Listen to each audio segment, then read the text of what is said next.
नमस्कार, हमारी इस खास पेशकश देवास के भागीरथ में आप सभी का स्वागत है। आपके साथ मैं हूं सिद्धार्थ। इस वक्त मैं खड़ा हूं देवास जिले के टोंक खुर्द गांव में। मेरे आसपास जो आप हरियाली, तालाब और हरे भरे खेत देख रहे हैं, इससे आप अपने नैसर्गिक ज्ञान से यहाँ के किसानों की खुशहाली का खुद ही अंदाजा लगा सकते हैं। ये खुशहाली सिर्फ एक किसी गाँव की नहीं है, बल्कि इस जिले के 1000 से ज़्यादा गाँव के किसानों की यही कहानी है। लेकिन अगर हम थोड़ा पीछे जाएं, बहुत ज़्यादा नहीं, सिर्फ 7-8 साल पीछे अगर फ्लैशबैक में आपको लेके चलें, तो यहाँ के किसानों की खुशहाली ऐसी नहीं थी, बल्कि बहुत ही बदकिस्मत थे। बूंद बूंद पानी के लिए यहाँ के किसान तरस रहे थे। आखिर क्यों था इनका ये हाल? साल 2005। खेत खलिहान सब सूखे पड़े थे। लोग बूंद बूंद पानी के लिए तरस रहे थे। किसान गांवों से पलायन कर रहे थे।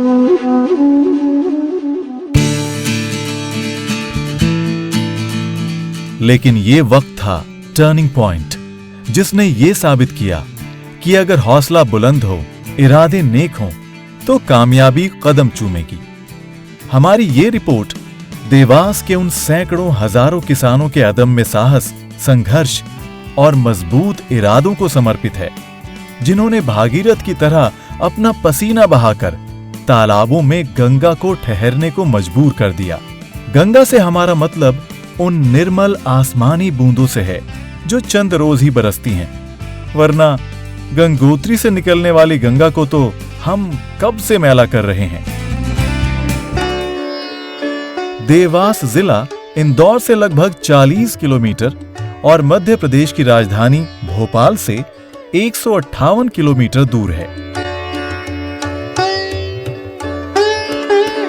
ऐसा कहा जाता है कि मां चामुंडा और मां तुलजा देवियों के वास का स्थल है देवास। देवास यानी देवों का वास।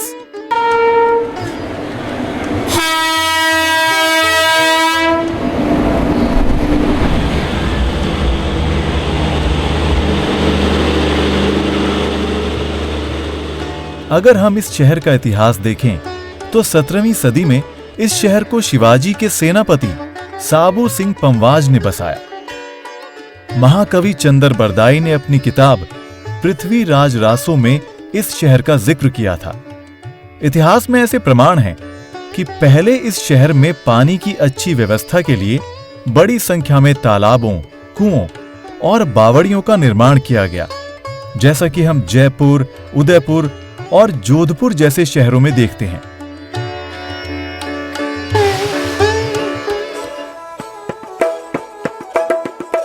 यहां एक बात और बता देना चाहूंगा, यहां ज्यादातर बसाहट ऐसे लोगों की है जो राजस्थान में पानी के संकट के कारण वहां से पलायन करके यहां आए थे और फिर यहीं के होकर रह गए।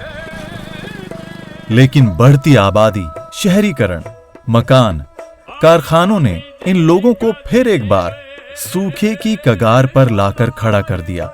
और इस बार स्थिति कहीं ज्यादा भयावह थी, क्योंकि संकट अस्तित्व का था और गांव और शहरों के खाली होने तक की खबरें आने लगीं। लेकिन यह सूखा प्राकृतिक कारणों से नहीं था, बल्कि इंसान ने खुद ही इसका बीज बोया था। क्योंकि ज्यादातर तालाबों और बावड़ियों को इंसानों ने लालच और आधुनिकता के घर, कारखानों से ढक दिया था। पानी देने के अधिकांश स्रोत ढके जा चुके थे। यह बात कोई बहुत ज्यादा पुरानी नहीं है। देवास स्टेशन गवाह है 25 अप्रैल 1990 की उस तारीख का, जब इंदौर से चलकर 50 टैंकर वाली रेलगाड़ी पानी से भरी हुई पहली बार स्टेशन पर आई और पूरे शहर में इसका पानी बांटा गया।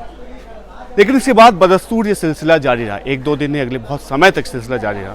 लेकिन जरा सोचिए देवास जिले के 1000 से ज़्यादा उन गाँवों के बारे में, जिनके बारे में ना सरकार ने सोचा, ना प्रशासन ने। आखिर उनकी प्यास कैसे बुझी होगी?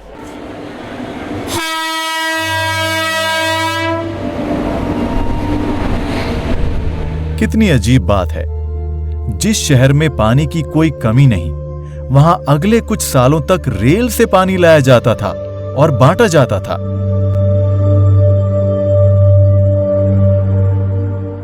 लेकिन जरा सोचिए, गांवों के किसान बर्बादी की कगार पर खड़े होकर एकटक निहार रहे थे सरकार की तरफ, क्योंकि उनके सामने सिर्फ पानी का ही नहीं, बल्कि रोटी का भी संकट था। ये कहने की जरूरत नहीं है कि पानी के बिना फसलें बर्बाद हो रही थी। खेत खलिहान बंजर हो रहे थे, पशु मारे जा रहे थे। और किसानों के भरण पोषण की तो बात ही छोड़िए साहब, कागजों पर उनके लिए इतनी योजनाएं हैं कि पढ़ते पढ़ते हवाई खेत भी लहलहा उठें। दरअसल जल संकट इन गांवों में 60 के दशक से ही दिखने लगा था। सिंचाई के लिए उचित जल प्रबंधन और नहरों की अनुपस्थिति में 60 से 70 के दशक में ही नलकूप संस्कृति और मोटरों से भूजल दोहन को जमकर बढ़ावा मिला। आधुनिक खेती के बेहतर विकल्प और इसके लिए बड़े पैमाने पर कर्ज और अन्य सुविधाओं के कारण नलकूप दिन दोगुनी रात चौगुनी तरक्की करने लगे, जिसके कारण बाढ़ आई, नदी या पानी की नहीं, नलकूपों की।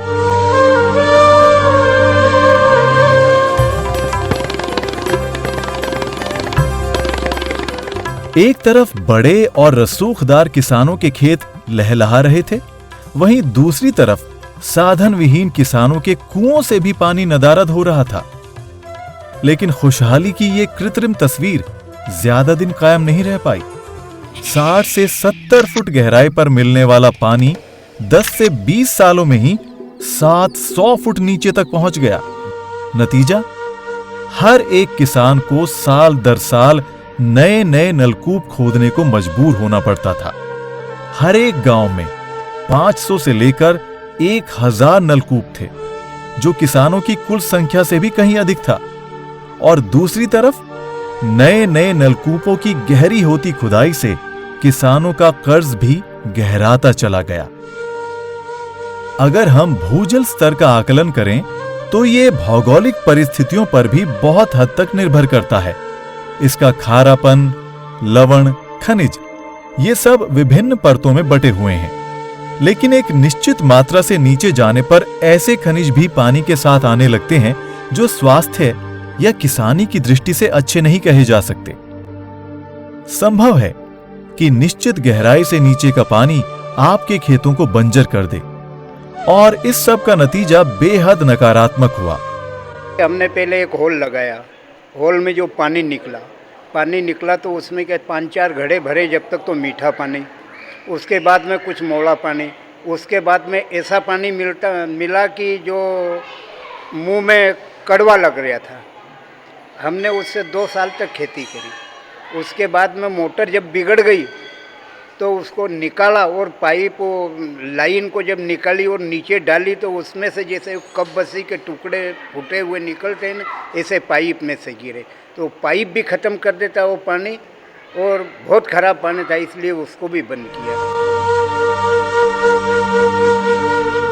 लगातार हो रहे जल दोहन, बर्बाद हो रहे खेतों के कारण 1970 से 90 के दशक में किसानों ने खेती कम और जमीन बेचने का काम कहीं ज्यादा किया।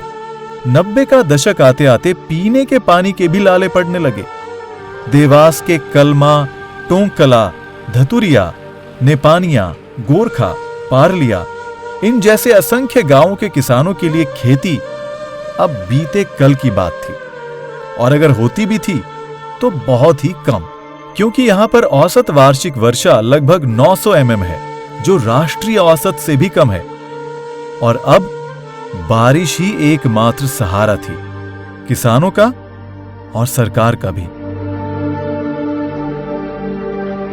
सन 2006 में भारतीय प्रशासनिक सेवा के अधिकारी उमाकांत उमराव की नियुक्ति हुई देवास जिले के कलेक्टर के रूप में, और वे भी किसी सार्थक हल की तलाश में थे।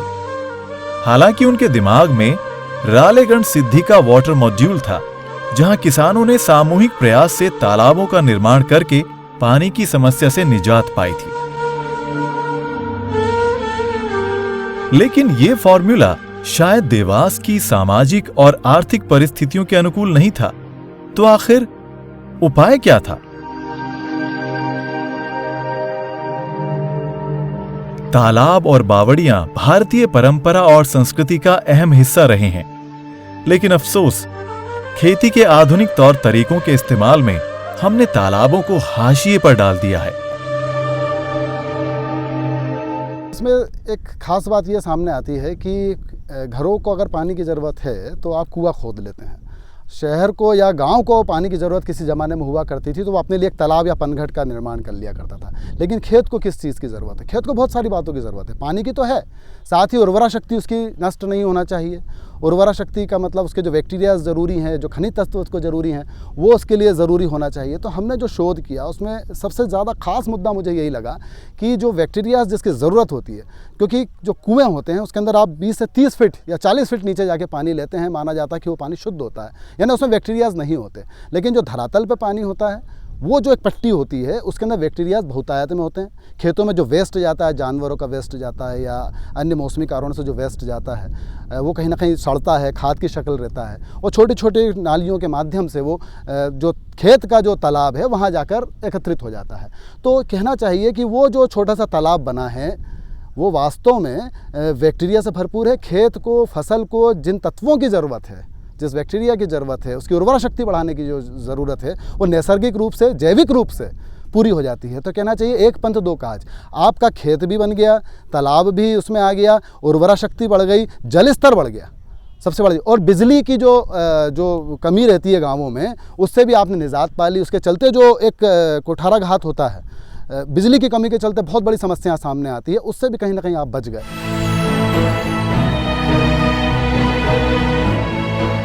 तत्कालीन कलेक्टर उमाकांत उमराव ने जल संकट के उपायों पर चर्चा के लिए किसानों की सभा बुलाई और अपनी योजना में सबसे पहले बड़े किसानों को जोड़ने की पहल की।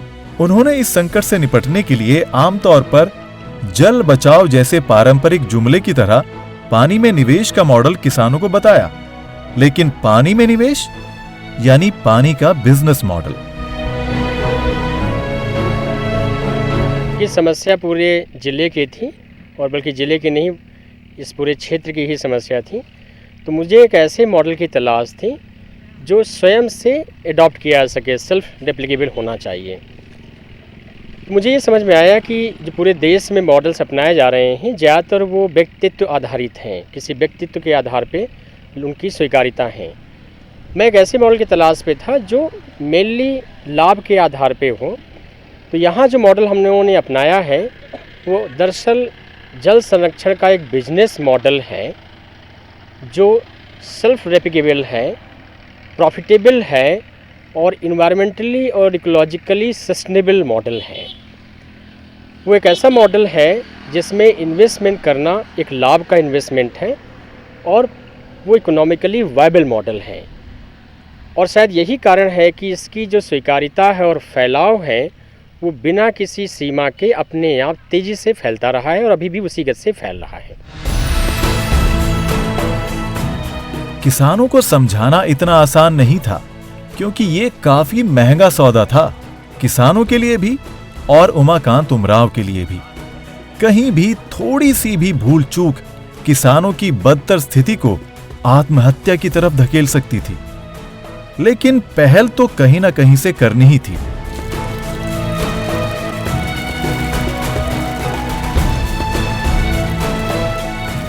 जितने भी आदान हैं कृषि के, चाहे वो फर्टिलाइज़र हो, अच्छे बीज हो, कीटनाशक हो, सभी में केवल इतनी ताकत होती है कि प्रोडक्शन को 10 या 20% बढ़ा सकते हैं। इससे ज़्यादा ना तो प्रोडक्टिविटी बढ़ा सकते हैं, ना ही वो क्रॉप मल्टीप्लाई कर सकते हैं।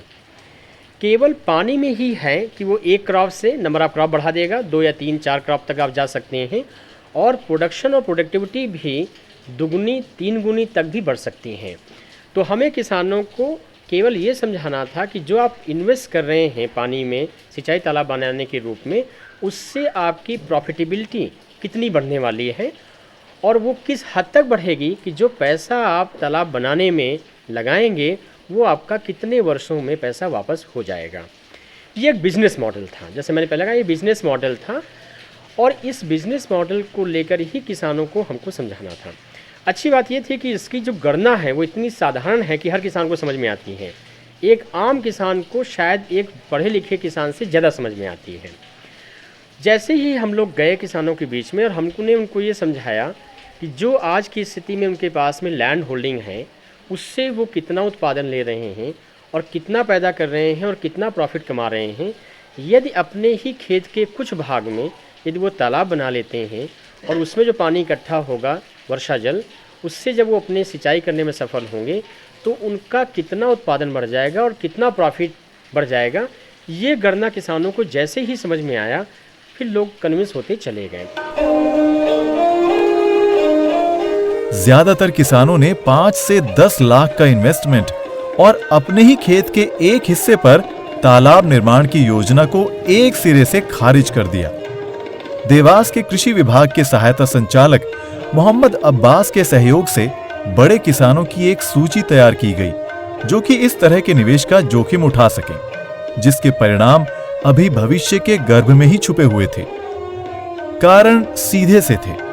पहला, बड़े किसान संपन्न थे और दूसरा, भूमि के जल का सबसे ज्यादा दोहन उन्हीं ने किया था, इसलिए इसकी भरपाई का नैतिक दायित्व भी उन्हीं का था।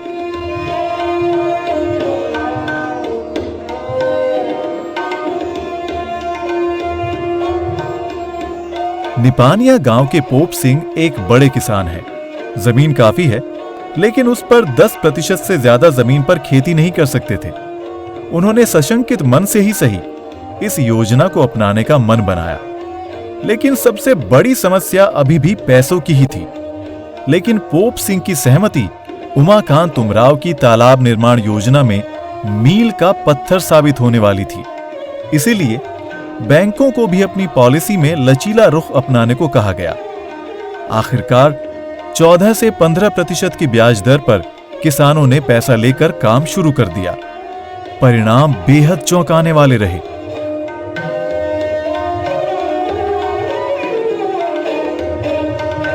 पहले मेरी ज़मीन में सूखा था, कोई पानी का साधन नहीं था।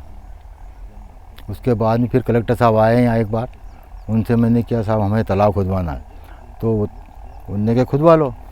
मैंने कहा साहब वो क्या है कि बैंक वाले हमको लोन नहीं देते हैं, उन्होंने कहा हम दिलाएंगे आपको लोन। मैंने कहा साहब सुनते नहीं, वो तो भगा देते हैं। बोले कि नहीं कैसे भगाएंगे, हम आपको लोन दिलाएंगे। फिर उनके ज़रिए हमने बैंक में कार्रवाई करी, हमको 10 लाख का फिर लोन मिला और 4 लाख रुपए हमने हमारे निजी लगाए चौथान। उसके बाद 10 लाख रुपए मिले हमें। उसके बाद में ये काम चालू हो गया और ये तालाब बन गया। पहले तो हमें ट्यूबवेल थे हमारे पास में, तो हम 10-20 बीघे में कवर करते थे। अब हमारी सारी ज़मीन सिंचित हो जाती है, 101 बीघे करीब में। तालाब में पानी बामुश्किल पहली या दूसरी बारिश में ही भर गया और उनकी खेती लहलहा उठी। जो बैंक उन्हें कल तक कर्ज देने में आनाकानी कर रहे थे, अब उनके आगे पीछे घूम रहे थे, क्योंकि बैंक का कर्ज उन्होंने जल्दी ही लौटा दिया था और अब अपने खेतों से एक नहीं बल्कि 3 फसलें ले रहे थे। पोप सिंह सचमुच कलेक्टर की तालाब निर्माण योजना में मील का पत्थर बन चुके थे और उसके बाद तालाब निर्माण की बाढ़ आने वाली थी। आज पोप सिंह इस तालाब की बदौलत काफी संपन्नता अर्जित कर चुके हैं और उन्हें अपनी इस उपलब्धि पर बहुत गर्व भी है।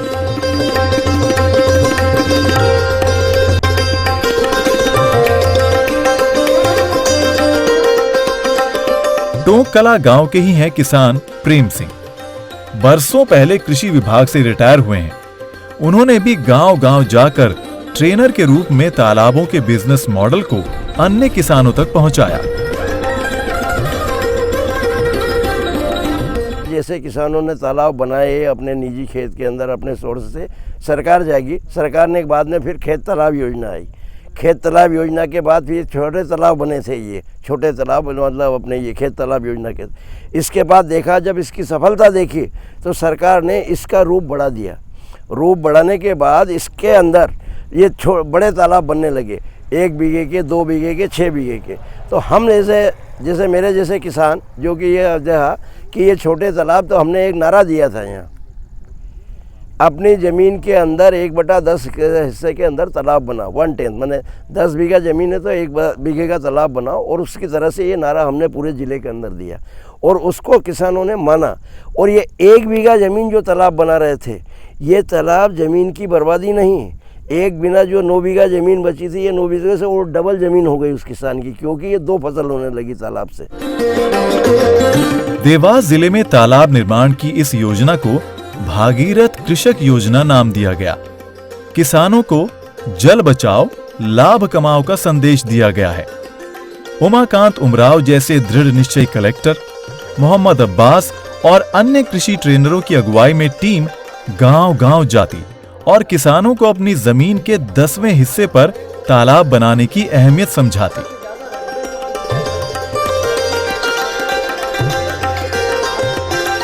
उन्हें बताया गया कि 10वें हिस्से में तालाब बनाने का मतलब जमीन का कम होना नहीं, बल्कि 10 बीघा असिंचित जमीन से 9 बीघा सिंचित जमीन बेहतर है।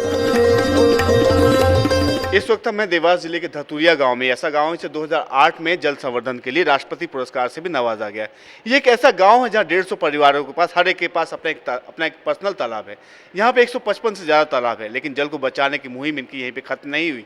यहाँ पे अभी भी एक जागरूकता अभियान, जागरूकता कैंप चलाया जा रहा है मोहम्मद अब्बास जी के द्वारा। अब्बास जी, जब पहली बार आप यहाँ पे आए, आप लोगों को समझाया जल संवर्धन के बारे में, तालाबों को लगाने के बारे में, तो कैसा रिस्पॉन्स मिला आपको लोगों से? सर्वप्रथम जब हम ग्राम धतूरिया में आए तो यहाँ स्थिति ये थी कि यहाँ लोगों को पीने के लिए पानी नहीं मिल पाता था। यहाँ जो मवेशी पालते थे उसको समुचित पानी नहीं मिल पाता था, उनको खिलाने के लिए जो है पशु चारा नहीं मिलता था, और दूर दराज से जो है लोग पानी पीने के लिए यहाँ जो है लाते थे। बड़ी समस्याएं थी, मगर लोगों को पानी का जब अर्थशास्त्र बताया गया, एक दो किसान इस गांव में ऐसे भी थे जिन्होंने पूर्व में तालाब बनाए थे, और उनके उदाहरण दे करके उनको बताया गया पानी का अर्थशास्त्र, पानी का मोल पहचानिए। यदि पानी आपके पास में इकट्ठा हो जाता, तालाब बनाते हैं, तो ज़मीन की वैल्यू 2 गुना बढ़ जाती है, और जब आप पैदा हो जाएगा तो निश्चित रूप से जो आप लोन लेंगे वो भी देंगे, साथ में एफडी भी जमा कराएंगे। तो इस प्रकार जो किसानों को समझाया गया, इसी प्रकार बैंकों को समझाया गया, तो बैंकर्स ने इनको लोन भी दिया है, यहाँ कैंप लगा के दिया, और हमारे किसान भाइयों ने कुछ बैंक से लिया, कुछ जेब से लगाया। किसानों के बीच में हमने एक संगोष्ठी आयोजित की गई, उनकी सुविधाओं को ध्यान में रखते हुए यहाँ लोगों को जब प्रेरित किया, तो इस प्रकार से इस गांव के किसानों ने इसमें जब काम कंधे से कंधा मिलाकर के जो काम किया, तो ऐसा लग रहा था कि जब तालाबों का निर्माण चल रहा था जैसे किसी प्रकार की एग्जीबिशन लगी हो। आज की तारीख में हर परिवार में जो है वो तालाब बने हुए हैं। अब किसान भाई कि इस तालाब बनाने से इस गांव का जल स्तर जो है वो काफ़ी बढ़ गया है, यहाँ पर्यावरण में सुधार हो गया है, और रबी में जो है, जबकि सबसे कम जिले में बरसात इस विकासखंड में होने के बावजूद भी 100% इस गांव में जो है रबी की फसल पूरी ली जाती थी। अब रुझान जो है गेहूं और चने की हाई यील्डिंग वेराइटियों को बोना ही नहीं है, बल्कि उद्यानिकी की फसल को लगाकर हाईटेक खेती करना है।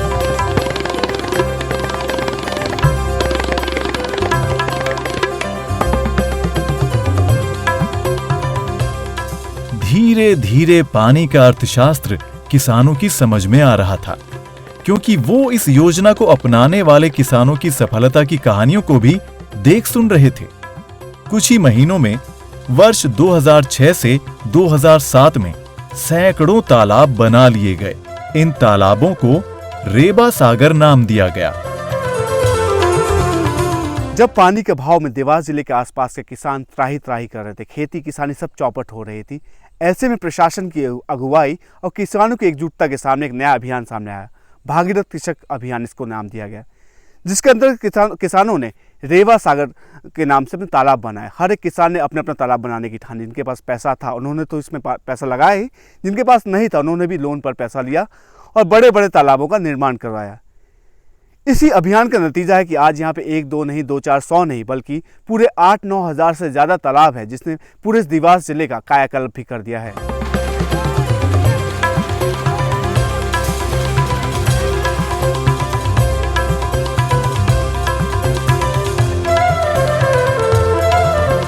तालाब बनने से जो विकास हुआ है, जो समृद्धि आई है, इसका उदाहरण आप जहाँ बैठे ये दिख रहा है।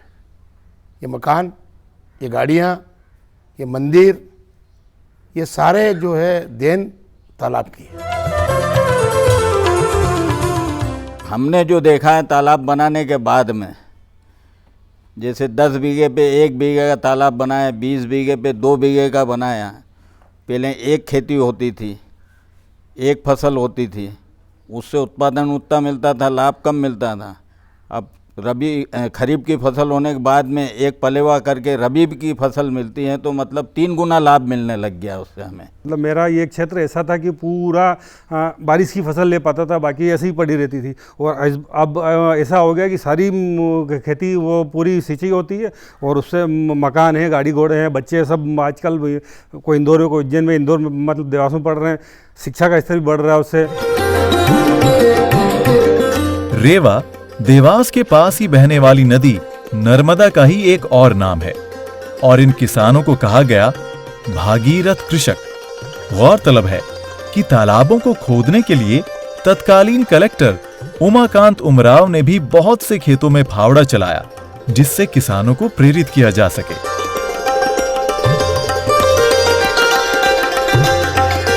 देवास ज़िले में खासकर उस समय जो तत्कालीन कलेक्टर उमाकांत उमराव रहे, उन्होंने एक मॉडल सामने रखा कि आपका खेत, आपका पानी, आपका तालाब। ये एक सेल्फ मोटिवेटेड मामला तो था ही, लेकिन बहुत ज़रूरी ये था कि लोगों को इसके लिए मोटिवेट किया जाए, लोगों को इसके लिए प्रेरित किया जाए। और जैसे बूंद बूंद करके घड़ा भरता है, ऐसे ये बूंद बूंद करके बहुत तेज़ी के साथ कहीं ना कहीं एक कारवां तैयार किया जाए। और ये बात समझ में आती है कि ये इसने बहुत जल्दी से एक स्किल्स का निश्चित तौर पर प्रशासन को इसका क्रेडिट दिया जाना चाहिए कि प्रशासन यदि कोई चीज़ को हाथ में ले लेता है और जनता के साथ जुड़ जाता है, खासकर किसानों के साथ जुड़ जाता है, तो एक तरह से ज़रूरी ईंधन जो इंजन को चाहिए होता है उसका काम करता है। तो यहाँ पर तालाबों को लेकर जो फ़ायदे बतलाए, ये माना जाना चाहिए कि किसानों ने इसको हाथों हाथ लिया। और आज ये है कि टोंक खुर्द ब्लॉक एक छोटा सा ब्लॉक है, यहाँ 6,500 के लगभग तालाब, खेत तालाब बन जाना निश्चित तौर पर ये एक प्रेरणा है, एक उदाहरण है। पूरे देश के लिए मैं मानता हूँ कि एक उदाहरण का काम करता है।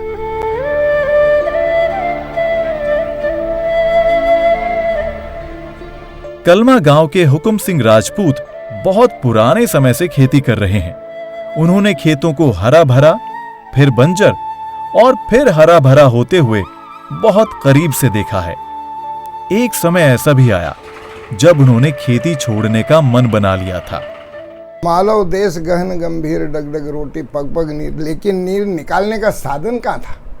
निकाले कैसे? जमीन पे पानी भरा है, पानी तो सदा नीचे ही जाता है, तो उसको ऊपर उठाने के लिए कोई साधन नहीं था। जो साधन था बहुत महंगा था और उसके अंदर चड़स जो बैल से चलाते थे, रेहड़ चलाते थे, वो बहुत कम पानी निकलता था उससे। आज कलमा गांव में ज्यादातर पक्के मकान, ट्रैक्टर, गाड़ियां, वो सब है जिसकी एक समृद्ध समाज कल्पना करता है। भागीरथ कृषक योजना ने साबित कर दिया कि अगर सोच और दिशा सही हो तो दशा यानी भाग्य बदलने से कोई नहीं रोक सकता।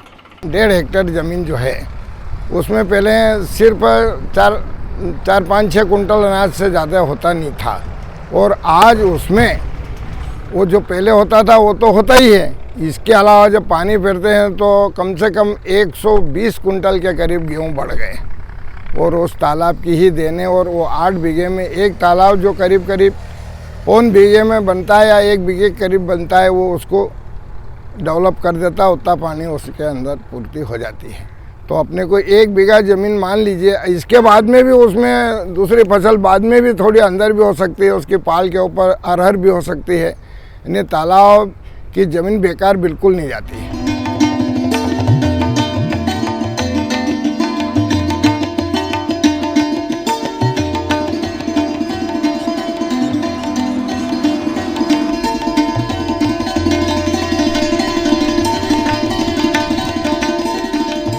आज टोंक कला खुर्द तहसील के आसपास लगभग सभी सुविधाएं मौजूद हैं। पैसा आने से इनका जीवन स्तर भी बदला है। यहाँ बड़ी संख्या में ईंट फैक्ट्री, कारखाने, स्कूल सब खुल गए हैं। ज्यादातर किसानों के बच्चे प्राइवेट स्कूल में पढ़ रहे हैं। टोंक खुर्द में लगभग प्राइवेट विद्यालय 10 से 15 विद्यालय हैं, क्योंकि पूर्व में हमने देखा था जब मैंने 2003 में यहाँ पर चालू करा, तब विद्यालय बिल्कुल नहीं के बराबर थे प्राइवेट, और जो किसान के पास में कोई इनकम नहीं थी, इस कारण से वो प्राइवेट विद्यालय में भेजना नहीं चाहते थे। लेकिन आज देखते हैं हम सभी के घर पक्के बने हुए हैं, सभी के घर टीवी हैं, सभी भौतिक सुख सुविधाएं संपन्न हैं। इसके बाद वो अपने बच्चों को अच्छी से अच्छी शिक्षा दिलाने के लिए गांव के बाहर और हमारे जैसे कस्बे में भेजते हैं, और उससे कहीं ना कहीं जो प्रोग्रेस हुई है गाँव में, उससे कहीं ना कहीं हमारा भी फायदा होता है।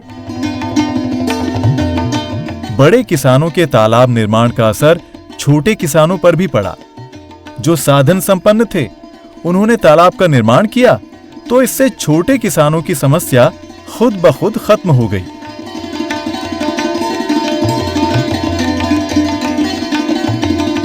भागीरथ कृषक अभियान के महत्व को बड़े बड़े किसानों ने समझा और तालाबों को अपने बड़े बड़े खेतों में बनवाया भी।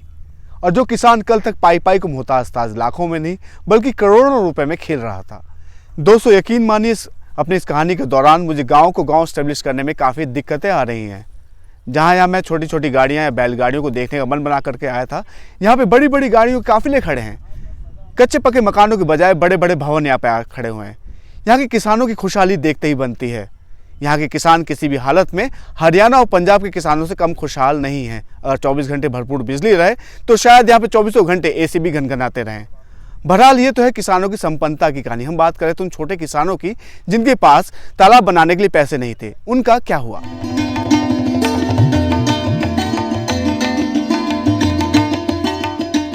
दरअसल भूमि में जल का स्तर तेजी से बढ़ा, जिससे आसपास की जमीन भी उपजाऊ और कृषि योग्य हो गई।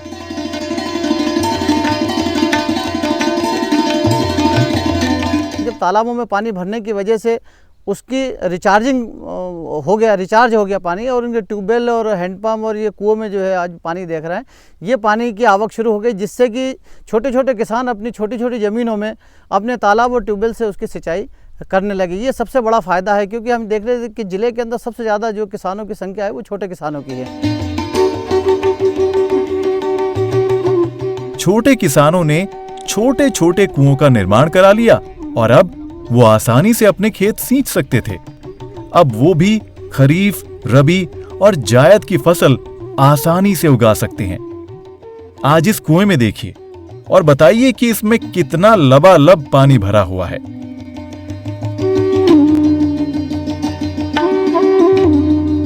जो तालाबों में पानी इकट्ठा होता है वो नीचे ग्राउंड वाटर को रिचार्ज करता रहता है।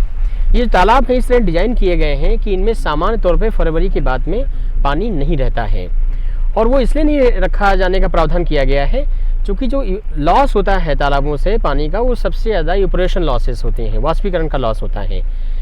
लेकिन जो वाष्पीकरण लॉस होता है उसका लगभग 80%, 75 से 80% वो फरवरी से जुलाई तक होता है। उस दौरान इन तालाबों में पानी नहीं रहता है। तो जो सिंचाई लोग प्रयोग करते हैं वो सामान्यतः रबी तक करते हैं, फरवरी तक करते हैं। उसके बाद यदि किसी किसान को पानी की आवश्यकता है तो पानी जो ग्राउंड में जा रहा है लगातार, और जिसकी वजह से यहाँ ग्राउंड वाटर बहुत तेज़ी से ऊपर आया है, वो लोग थर्ड क्रॉप में, तीसरी फसल में लोग अपने जो उनके ट्यूबवेल थे पुराने या उनके कुएं थे उससे निकाल के सिंचाई खेतों में कर लेते हैं। इस तरह ऑटोमेटिकली स्वतः ही यहाँ पे कंजक्टिव यूज़ ग्राउंड वाटर का और सरफेस वाटर का वो एक संतुलन यहाँ पे बना हुआ है, जो बांधों और नहरों के माध्यम से कई बार संभव नहीं हो पाता है।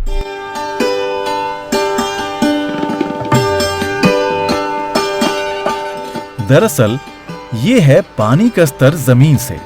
तालाबों ने सिर्फ किसानों को ही नहीं बल्कि उनसे जुड़े हर किसी व्यक्ति का जीवन स्तर बदला है।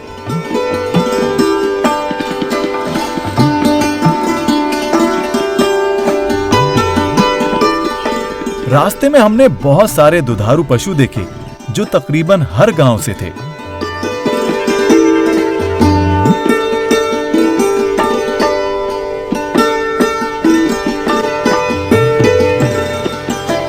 हमें ये जानकर बहुत आश्चर्य हुआ कि हर गांव से 2 से 3 हजार लीटर दूध ट्रैक्टरों में भरकर सप्लाई होता है।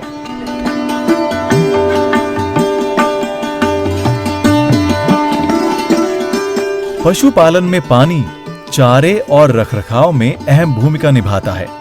हरे भरे चारे का असर दूध की क्वालिटी और क्वांटिटी दोनों पर ही होता है।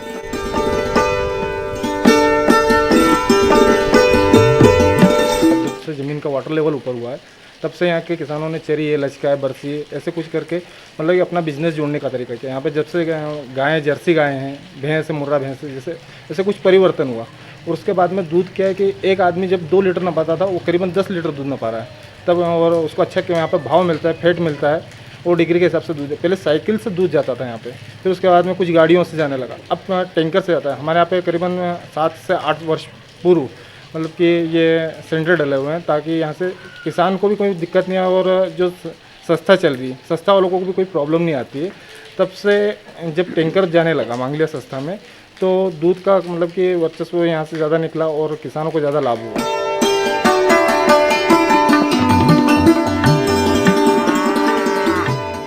ज्यादातर किसान खेत और पशुपालन दोनों से अपनी आजीविका चला रहे हैं। बेहतरीन नस्लों की गाय, भैंस आपको आसानी से दिख जाएंगी। इस पशुधन से मिलने वाली खाद से खेत ही नहीं, इनके रसोई घरों में भी गोबर गैस से इनकी आत्मनिर्भरता बढ़ रही है।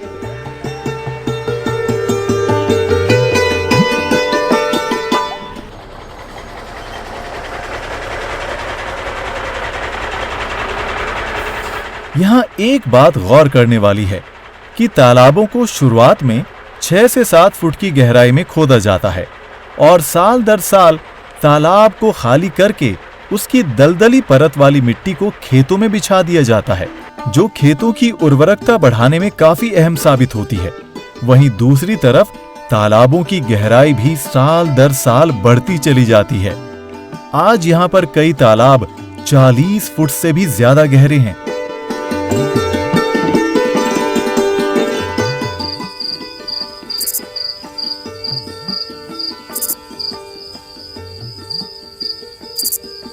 तालाबों का असर सिर्फ किसान या आसपास के गांव समाज पर ही नहीं पड़ा।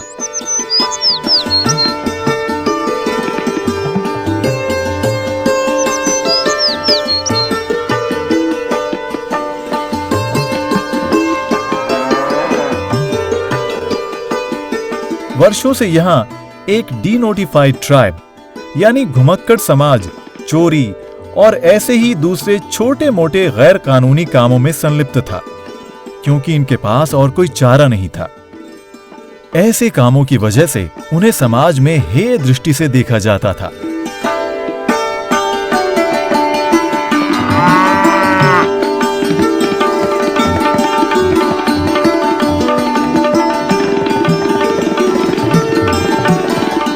इन तालाबों ने इन्हें भी किसानों के साथ विकास के क्रम से जोड़ लिया और आज ये लोग बड़ी संख्या में दुग्ध उत्पादन करके समाज में अपना बहुमूल्य योगदान दे रहे हैं।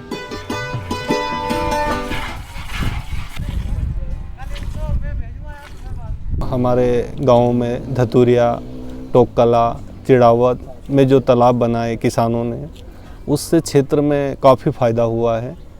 जैसे वाटर लेवल बढ़ा है, पशु नहाने धोने और गेहूं और चना इत्यादि फसलें जो है सुगमता से उपलब्ध होती है और इससे आय का स्रोत अच्छा बढ़ा है। पशुपालन तो प्लस है ही है किसानों के साथ में, कृषि के साथ साथ पशुपालन का भी अच्छा वातावरण निर्मित हुआ। इससे बदलाव ये आया सर कि पहले जो है ना तो फसल होती थी ठीक से, जिससे आय प्राप्त नहीं होती थी और अपराध में भी ज़्यादा लिप्त होते थे कुछ लोग। ये सारी चीज़ें थी इससे पहले। विकास का मॉडल एटम की संरचना की तरह है, जो एक दूसरे से गुथा हुआ है। आप इसे आपस में अलग नहीं कर सकते और इनके परिणाम और गति निरंतर बढ़ती रहती है।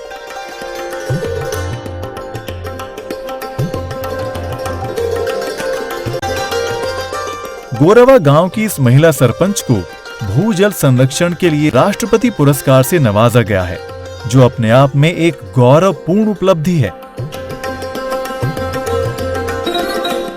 इनसे हमने ये जानने की कोशिश की कि क्या गांव की किस्मत बदलने से इन महिलाओं की तकदीर भी बदली, क्योंकि नारी बदलेगी तभी समाज और देश भी बदलेगा। हाँ, तालाब बनाने से इतना फायदा हो गया कि बोलो बेराना मेला उनको क्या साड़ी साबुत नहीं मिलती थी, पग में चप्पल पहनने की नहीं मिलती साबुत, और माला माल काम करती थी।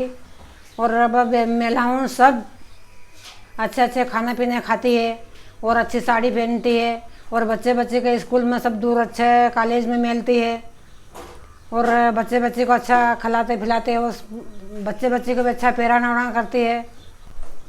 और कोई चलने के साइकिल नहीं थी, पैदल ही था, साइकिल खरीद ली, गाड़ी खरीद ली, ट्रैक्टर खरीद लिया, मकान बनाया गया, गैस चूल्हा लाया,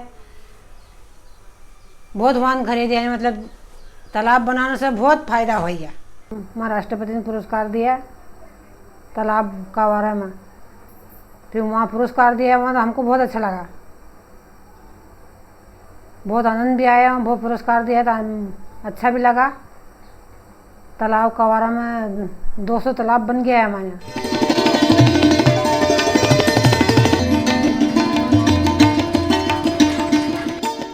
सफलता की एक महत्वपूर्ण गाथा देवास में लिखी जा चुकी है और हमारे आश्चर्य का ठिकाना नहीं रहा जब हम एक अन्य महिला सरपंच से भी मिले, जिन्होंने गांव के किसानों को तालाब निर्माण के लिए उत्साहित किया और इसके लिए इन्हें भी राष्ट्रपति ने सम्मानित किया। क्या किसान आसानी से आपके साथ इस मुहिम में जुड़ गए कि मैं तालाब बनाने? आपको कुछ दिक्कतें भी आई और दिक्कतों का कैसे सामना किया आपने?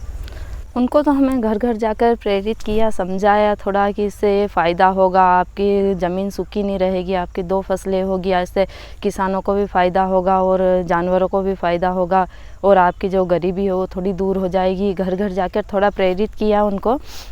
और जैसे आसपास में किसी ने 2-4 तालाब बनाए तो उनको भी बताया कि देखो इन्होंने बनाए हैं तो इससे इनको ये फ़ायदा हुए हैं, आपकी ज़मीन सूखी है, उनकी हरी भरी ज़मीन है। इसे घर घर जाकर थोड़ा उनको प्रेरित किया और थोड़ा बताया, जो 2-4 तालाब नदियाँ बनी थी उनको दिखाया तो उनको समझ में आया कि हाँ ये बात सही है, इससे अपने बनाने में अपने को फ़ायदा है। और फिर सरकार भी मदद कर रही है, इसे लोन दे रही है उसके बारे में, तो किसानों को समझ में आ गया।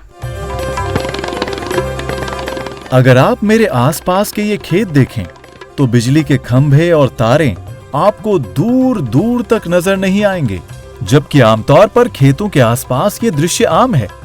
लेकिन तालाब निर्माण की इस परंपरा ने किसानों को बिजली पर आश्रित होने से मुक्ति दिला दी है। ट्यूबवेल युग में जमीन से पानी खींचने के लिए लगने वाली बिजली और समय दोनों ही वक्त और पैसों की बर्बादी थी। पूरे देश में जो सिंचाई एरिया है उसका लगभग 80% एरिया ट्यूबवेल और इस तरह के कुओं से सिंचित है। 80% जो सिंचित एरिया है ट्यूबवेल और जो कुओं से करते हैं उसमें ज़्यादातर पानी ऐसा है जो हम 100 फीट, 200 फीट, 250 फीट, 150 फीट इस तरह या इससे ज़्यादा गहरे से निकालते हैं। और इनमें ज़्यादातर पानी वो का जो पावर का स्रोत है वो बिजली है, अर्थात बिजली से हम पंप चलाते हैं या इंजन चलाते हैं जिससे हम पानी निकालते हैं। कल्पना करिए कि यदि 100 फीट की जगह पे हम 10 फीट से या 15 फीट से पानी निकालेंगे तो हमारी बिजली का कंजम्पशन कितना घट जाएगा। मैं बताना चाह रहा हूँ कि पूरे देश में जो बिजली जहाँ सबसे ज़्यादा खपत हो रही है उसमें से सिंचाई के लिए जो बिजली प्रयोग की जाती है वो सबसे अधिक है। यदि हम ऐसा करेंगे, इस तरह के मॉडल अपनाएंगे, तो उससे ये परिणाम होगा कि जहां हम आज 100 फीट 150 फीट से पानी निकाल रहे हैं, पानी ऊपर आ जाएगा जैसा कि आप इसमें देख रहे हैं। और पानी ऊपर आने से जो हमारा बिजली का कंजम्पशन है वो लगभग 90% 80% कम हो जाएगा, जो इस देश के लिए बहुत बड़ी बचत होगी। देवास के हर गांव में आज सफलताओं की ऐसी कई छोटी बड़ी कहानियां मौजूद हैं, जिसकी वजह से बड़ी संख्या में प्रदेश और देश विदेश से लोग इन गांवों के किसानों के रेवा सागर तालाब की तकनीक को देखने समझने आ रहे हैं। देवास में जो ये तालाबों का काम हुआ है, किसानों ने लगभग जो 10,000 तालाब बनाए हैं, वो काम भारत के कई हिस्सों में फैला है। बुंदेलखंड जो भारत के काफ़ी दिक्कत वाले इलाकों में है, जहाँ पानी की काफ़ी दिक्कत है, वहाँ महोबा के किसान यहाँ आए और यहाँ से देख करके वो गए और वहाँ बहुत तेज़ी से अपने लिए तालाब बना रहे हैं। दमोह के बहुत सारे वहाँ पर जो डीएम साहब हैं और उनकी टीम है, काफ़ी अच्छी टीम है, और वो लोग दमोह में काफ़ी तेज़ी से तालाबों का काम कर रहे हैं। इसके अलावा टीकमगढ़, मंदसौर, कई ज़िलों में ये काम लोगों ने देख करके और फैलाया है। भारत के अलावा विदेशों से भी यहाँ लगातार लोग आते रहते हैं इस काम को देखने के लिए। अफ्रीका के कई देशों से, यूरोप के कई देशों से और अमेरिका से टीमें आ चुकी हैं और यहाँ के काम को देख चुकी हैं और अपने यहाँ फैला रही हैं। 2007 में मध्य प्रदेश सरकार ने भी इस अभियान की सफलता को देखते हुए बलराम तालाब योजना बना दी, जिसके तहत किसानों को तालाब बनाने के लिए 80,000 से 1 लाख रुपए तक का अनुदान दिया जाता है। इन्हीं सब भागीरथी प्रयासों से किसानों ने अपने खेतों में 10,000 से भी ज्यादा तालाब बनाकर स्वावलंबन की एक नई परिभाषा गढ़ दी है। अगर भविष्य में कभी आपको फिर से अगर ट्यूबवेल लगाना पड़े तो क्या आप लगाओगे, क्योंकि बहुत सस्ता पड़ता है तालाब से शायद? नहीं लगाएंगे। क्यों नहीं लगाएंगे? ये पानी खराब निकलता है, खारा निकलता है, ज़मीन को खराब करता है, इसलिए नहीं लगाएंगे। धतूरिया में 150, भैरवान खेड़ी में लगभग 150, टोंक कला में 132, गोरवा में 150 से भी अधिक तालाब हैं। हरनावदा, लसुड़लिया, चिड़ावद, जिरवाय में भी हर गांव में 100 से ज्यादा तालाब हैं।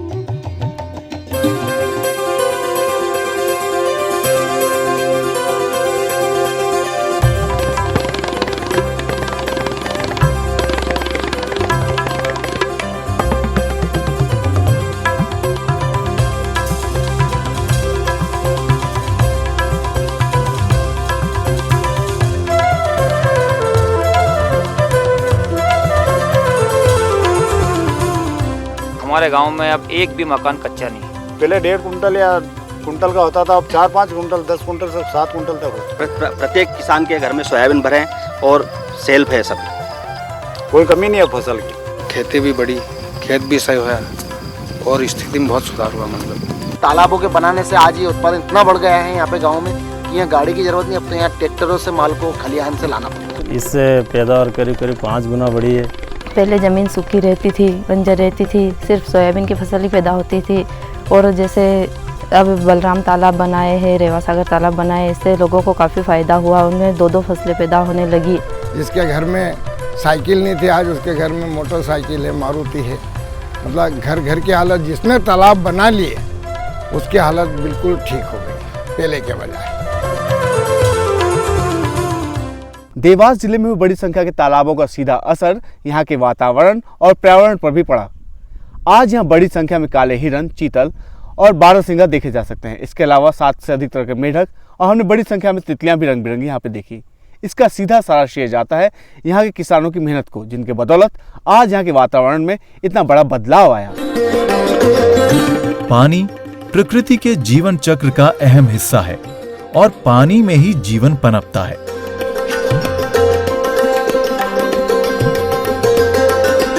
देवास के तालाबों से सिर्फ किसानों का ही भला नहीं हुआ, बल्कि इसने वहां के पर्यावरण पर भी बेहद सकारात्मक प्रमाण छोड़ा।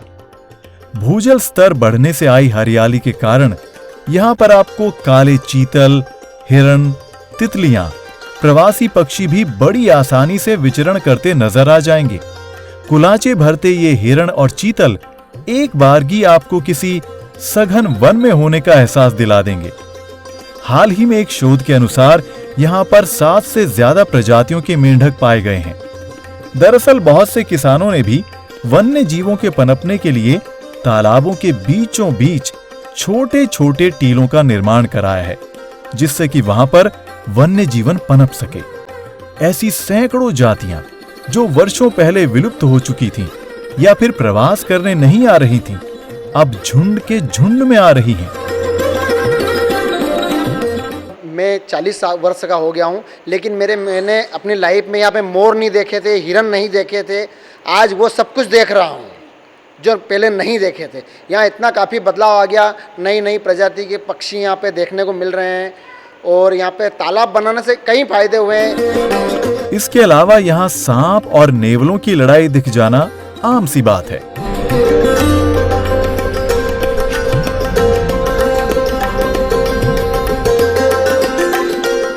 ऐसी तमाम वनस्पतियां और पेड़ पौधे यहाँ देखने को मिल जाएंगे जो वर्षों से विलुप्ति की कगार पर थे। 16 अप्रैल 2012 को संयुक्त राष्ट्र संघ ने देवास के भागीरथ कृषक अभियान को विश्व के 3 सर्वश्रेष्ठ अभिनव के लिए चुना जल प्रबंधन के क्षेत्र में।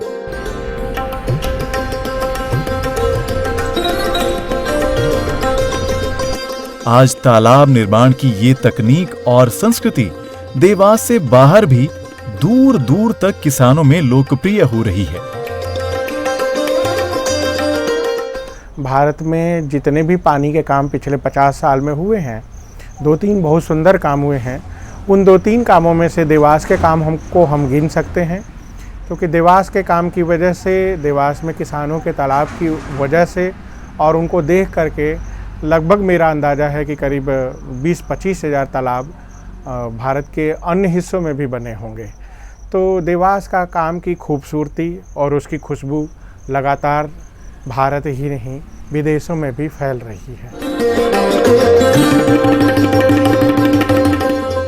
भागीरथ कृषक अभियान ने ये साबित कर दिया है कि यदि सरकार और समाज सूझबूझ और अच्छे ढंग से काम करें तो पिछले 40-50 सालों में पानी के क्षेत्र में हमने जितनी अनियमितता और लापरवाही दिखाई है, उन सब गलतियों को हम महज 2 से 4 साल में ही ठीक कर सकते हैं। उसके लिए जरूरत है देवास के जैसे और कई भागीरथों की।